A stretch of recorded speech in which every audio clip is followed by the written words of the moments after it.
Yay, okay. Less than 2 minutes late. Not too terrible. Okay, so as I was saying, if you did ask me a question this morning and I was, I didn't answer,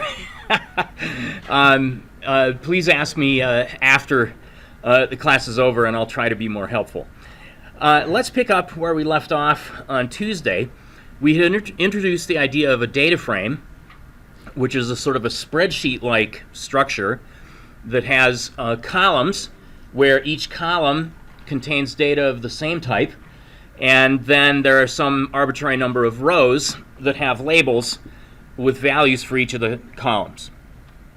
We looked at how to, access individual columns, how to access individual rows, which you always have to remember to say .loc to get rows.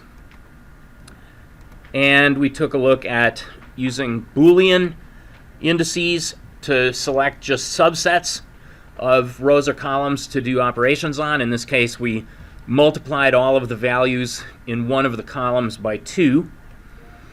And we took a look at how to do slicing so that you could get a subset of rows in this case. And that's where we ended up. Any questions up to that point?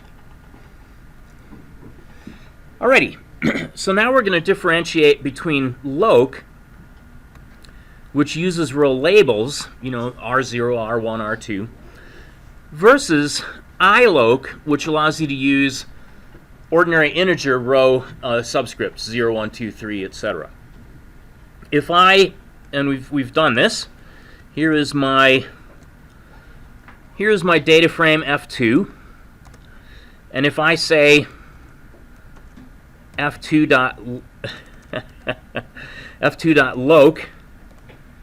of one of these particular rows, R1, using its label, I get a series that has just that particular row with the column names as the labels. And if I use a colon, I will get a slice of rows. So f2.loc R0 colon R1. And when I'm using the labels, the named labels, the slice means up to and including. So I'm going to get row 0, I'm going to get row R0 and row R1 from that slice. I can also use fancy indexing, and in this case I'm allowed to change the orders of rows if I wish. So I'm going to ask for row 3 first and row 0 afterward. All right, so now I'm going to get just a subset of rows, row 3 followed by row 0. Okay, so those are examples like we have done with .loc. But with .iloc,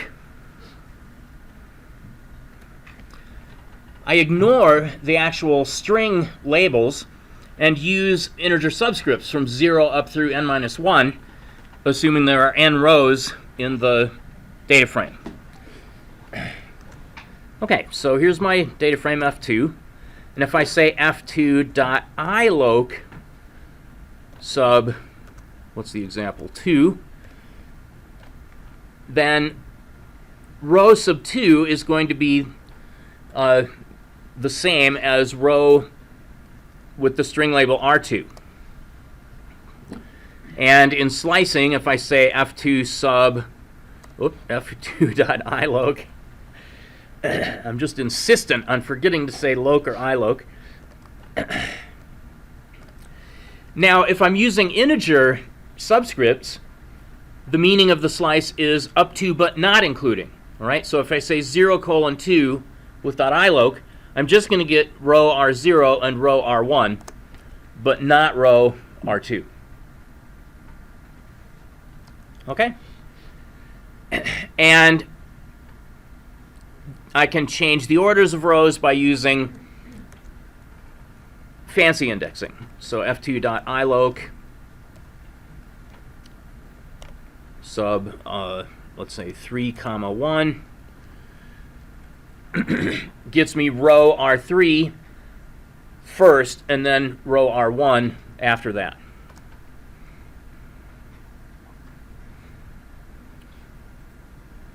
So everybody clear on the distinction between the .loc for named labels and .iloc for the equivalent integer subscripts?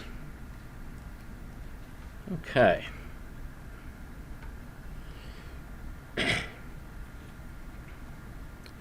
All right, now I can combine the row and column using a single set of square brackets.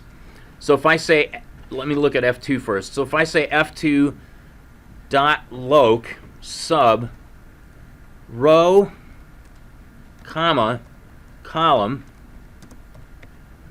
that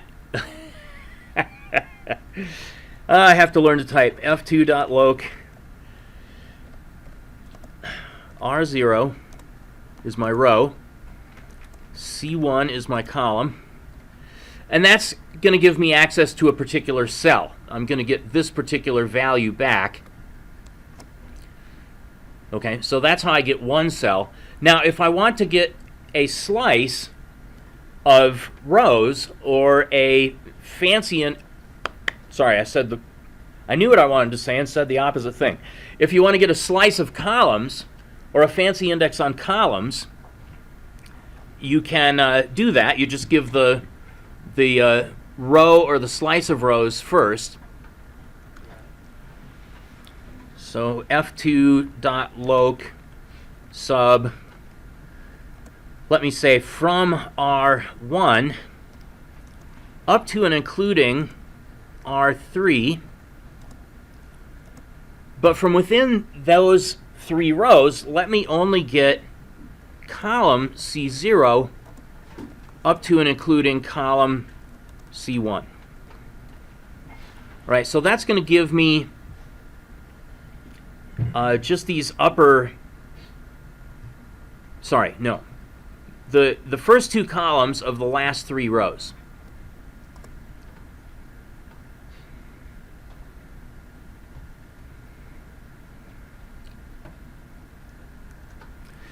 Okay, and then if I use fancy indexes,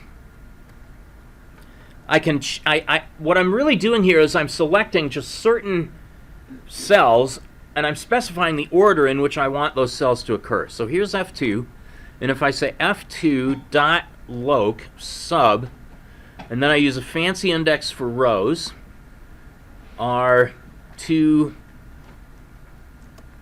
I'm sorry, is this, oh, this is using iloc, so let me be consistent. F2.iloc.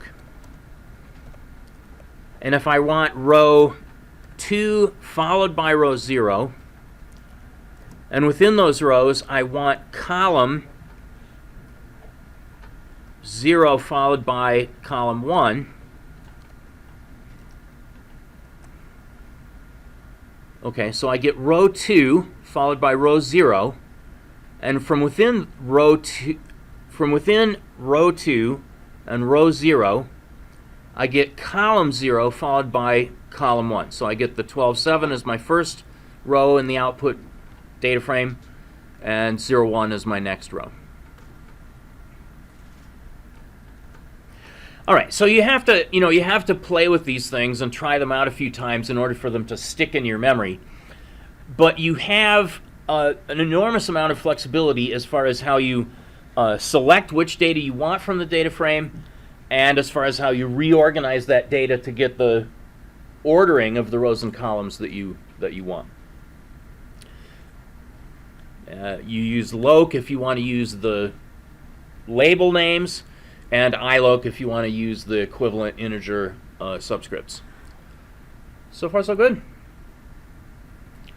Okay.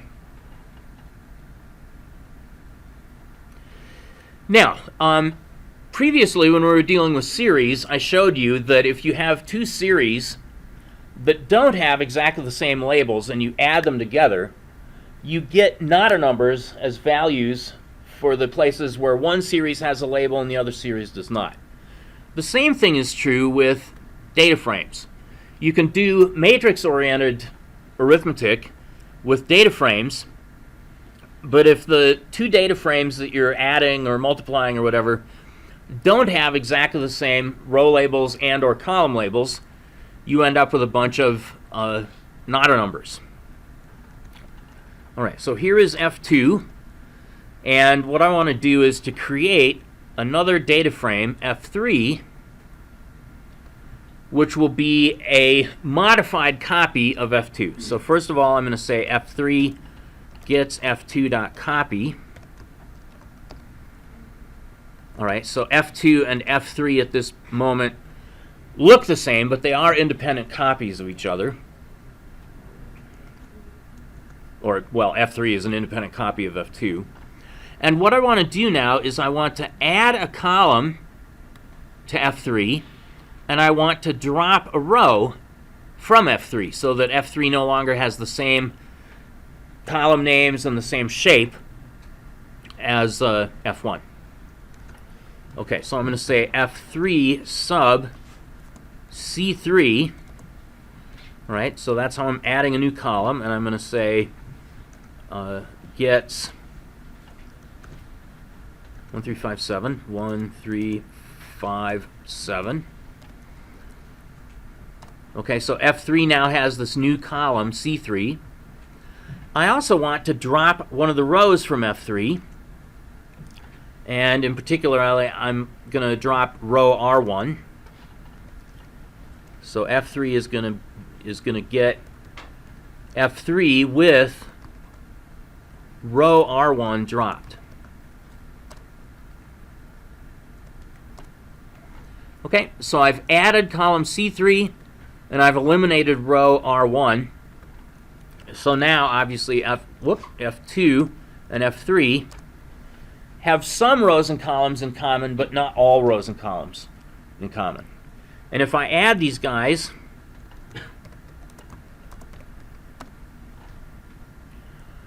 I get not numbers in the resulting R1, row R1, and not numbers in the resulting column C3.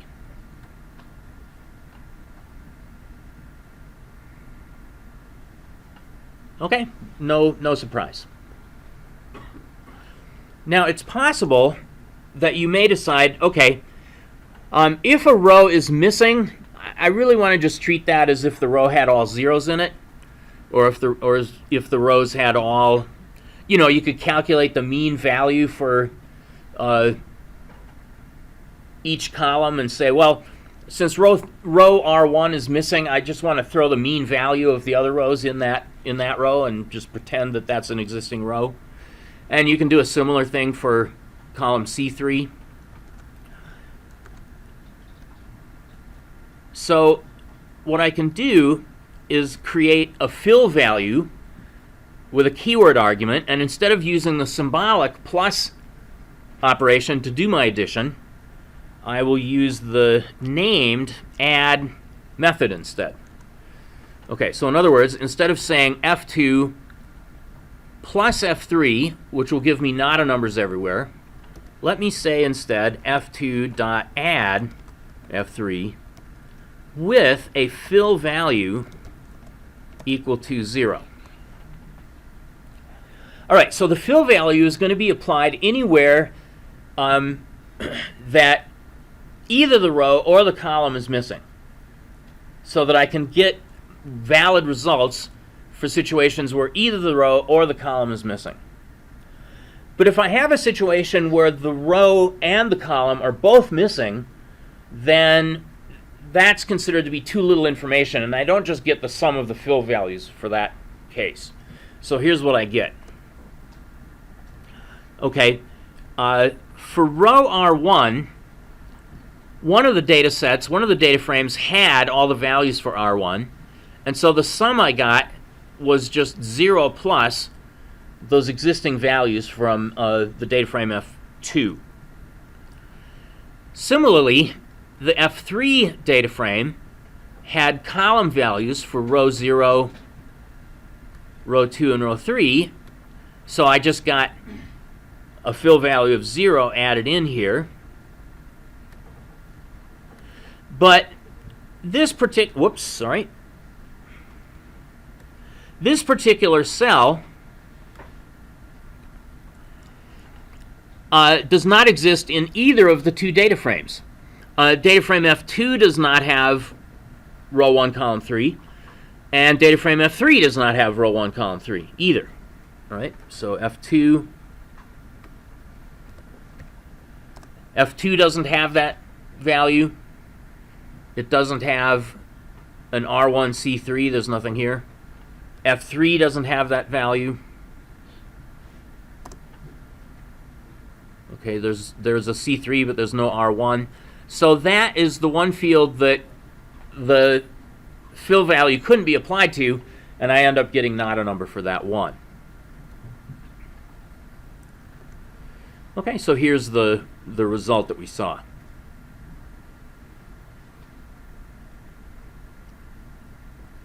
Okay, so far so good? All right. All right, I have just discovered an impending technical difficulty.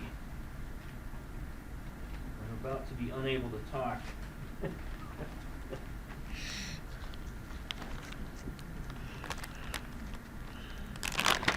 Which might not be bad, but I'd rather talk.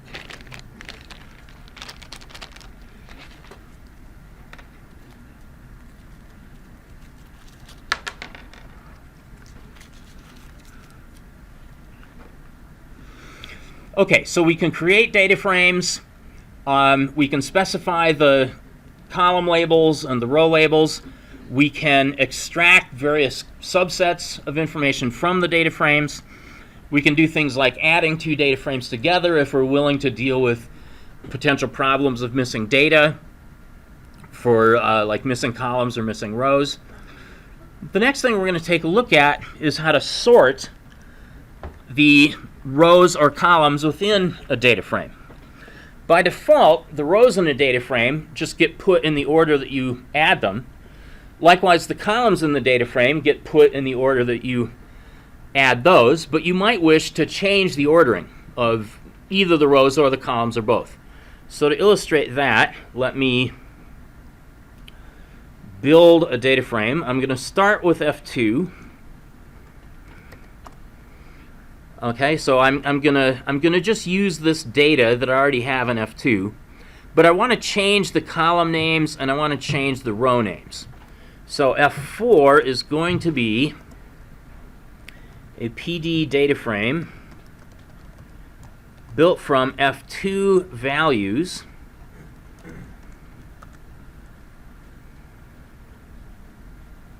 Now, okay, I can get the values from F2, or I can construct an ND array from F2.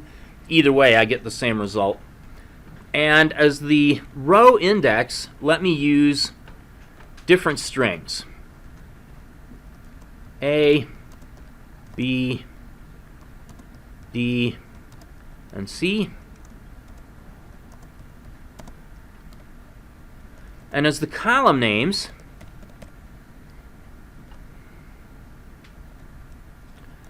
let me use Z, X, and Y. Z. Oh, I hit the enter key by accident, but that's okay, fortunately. Now, I do have this typed into a file. I don't know why I was too stupid to copy and paste, but I'm almost done, so I'll just keep going. Yay, I did it. All right. Columns. Thank you. All right, so let me copy and paste this. Columns and X, Y.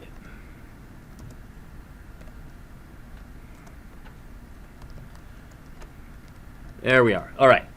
So same data, but I have relabeled the columns and I have relabeled the rows, and you can see that these things are out of order compared to what we expect if we want these things to be in alphabetical order. Now, if I say f4.sortIndex, that does not actually change f4.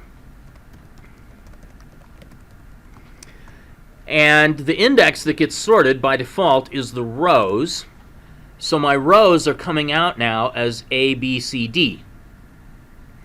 However, as I said, that doesn't actually change F4. It just shows me a sorted copy of F4 with the rows in ascending order. If I wanted to change that, or if I wanted to save that, I would need to create a variable to refer to that sorted version. Let me call this F4 sorted rows gets F4.sort index. F4 sorted rows is a copy with the rows sorted.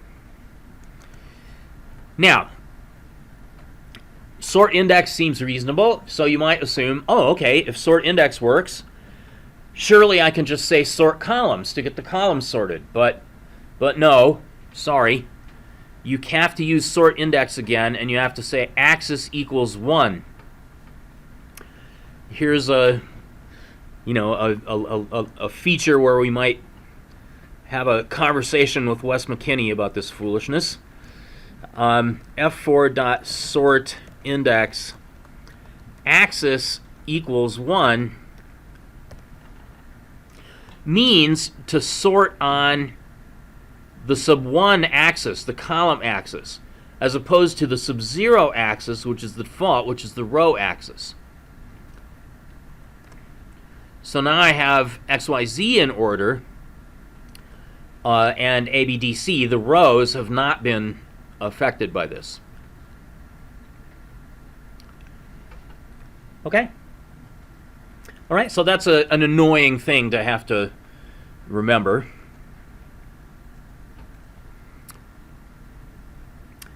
By default, the rows or the columns are sorted in ascending order.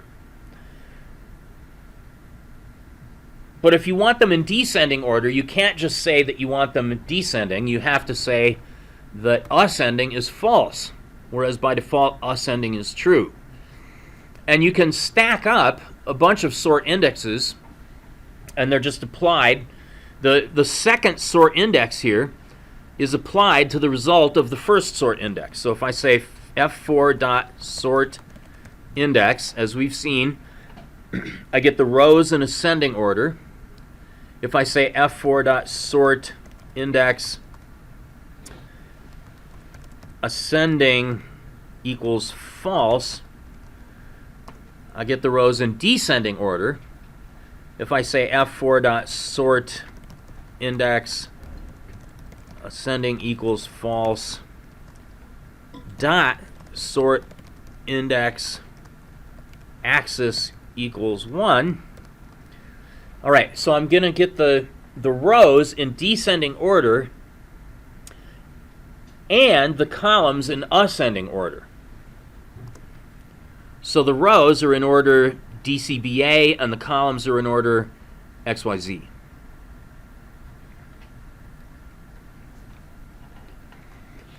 And again, this has no impact on the original F4. F4 is unaffected. I would need to create a variable name and assign the result of this dual sort index to that variable name if I wanted to save that data frame with a different variable name.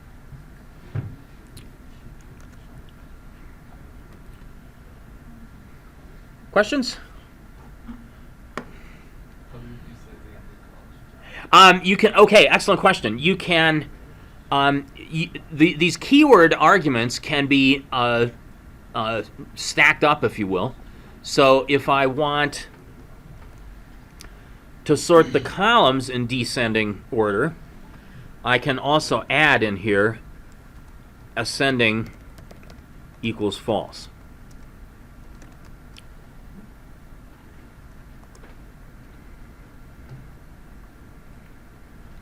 All right, so now I have the rows descending and the columns descending.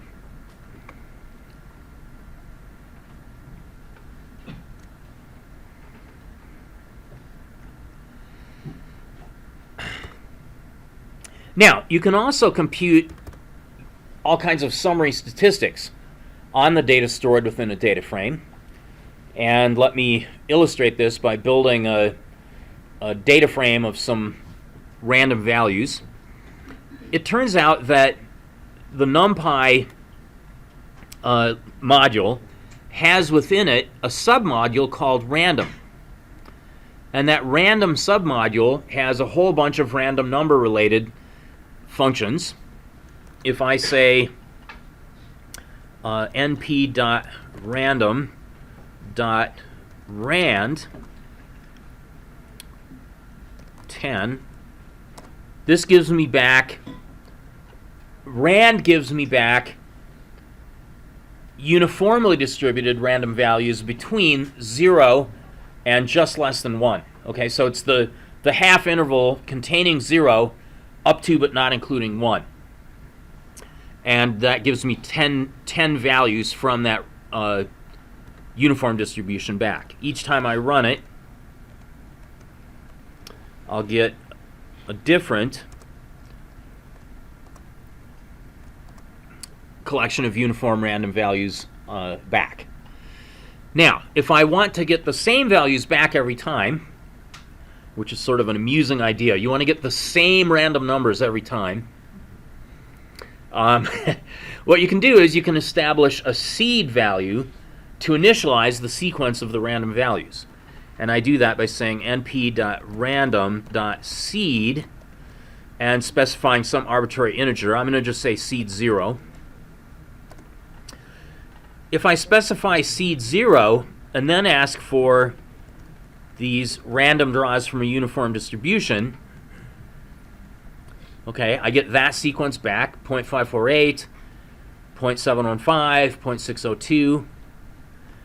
If I reset the seed to 0 again and ask for the first 10 numbers,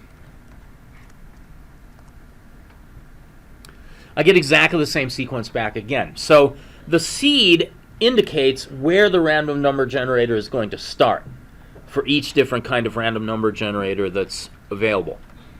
For testing purposes, it's convenient to always have the same sequence of random numbers.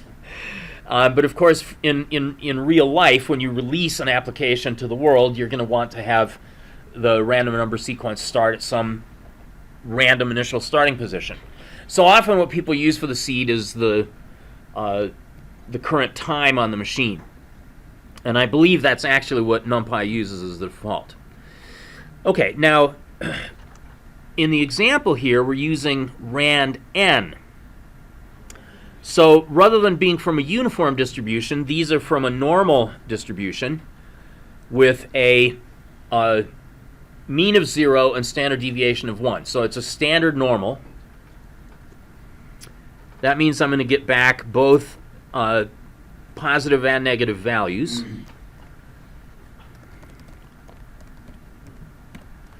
And I can specify as arguments to rand n how many rows I want and how many columns I want to get back a two-dimensional result of random numbers.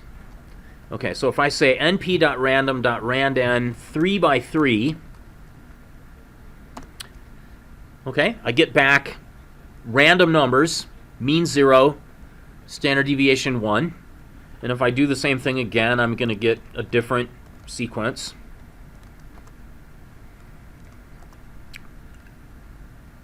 Okay? Now,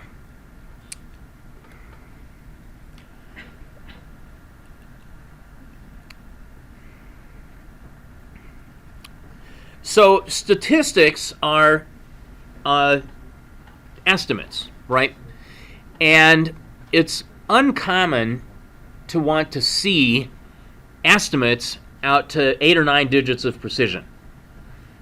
If you're estimating something, you usually don't figure that it's really going to, that your estimation is going to be valid out to 7 or 8 or 9 digits.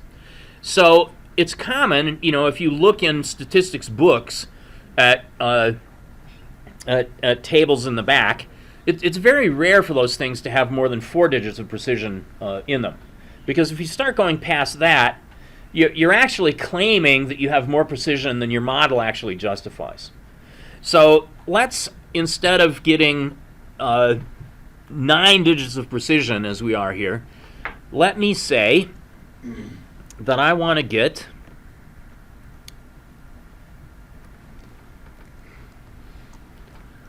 just 3 digits of precision.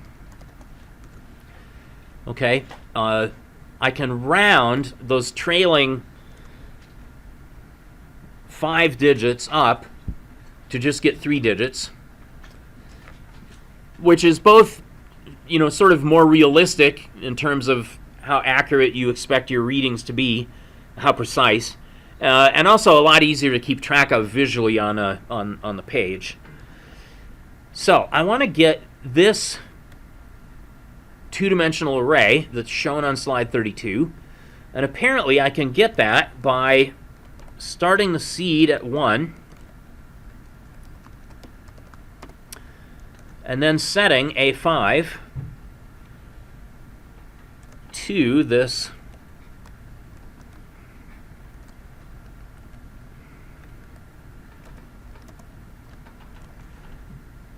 okay, I'm drawing 9 random numbers from the standard normal distribution. I want 3 rows, 3 columns, and I only want them to 3 digits after the decimal point. And there we are, and that should match what I've got in my slide. Yay! So that's just an ND array. If I would like to create a data frame from that, of course, I'm also going to have to specify index labels. Well, I don't have to, but I can specify index labels and column names. Let me do that. Now this time I was smart enough to save that so I can just copy and paste.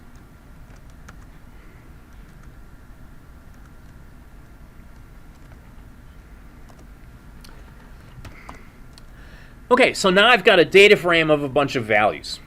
These might be heights of people, weights of people, ages of people, readings from experimental animals, readings from economic data, blah, blah, blah. And I would like to be able to apply various summary statistics to this data. Now, since we've drawn this from a standard normal distribution, we can have in advance some expectations about these summary statistics. For example, if I ask for the sum of each column, okay, by default these statistics are going to be applied to the columns. The sum of draws from standard normal ought to be close to 0, right? If I've done enough draws from standard normal and I add them all up, I ought to be pretty close to 0. Since I only actually have 3 rows, I'm not going to be very close to 0 in this case. Okay, I'm actually pretty far away from 0. But if I had drawn, 100,000 rows, then I would be a lot closer to 0, probably. Okay? If I ask for the means, well, here again, because these are draws from standard normal, the means ought to be pretty close to 0. But again, they're not really that close to 0 because of the small data size. And I can also ask for the variance of the columns. That ought to be pretty close to 1, but it won't really be very close to 1 because of the small sample size. And then, of course, the square root of the variance is going to be the standard deviation. I guess I don't have a slide for that, so I can just ask for. Now, I always forget how this. I think it's just STD, which is perhaps an unfortunate name, but what can you do? So there we have the square root of the variance. I can get a whole bunch of summary statistics at once using the describe method.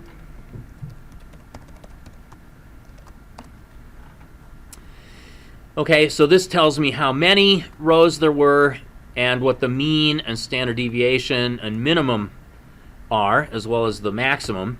And then I also get the quartiles. Okay, so the 25 and 50 and 75% quartile values of those distributions.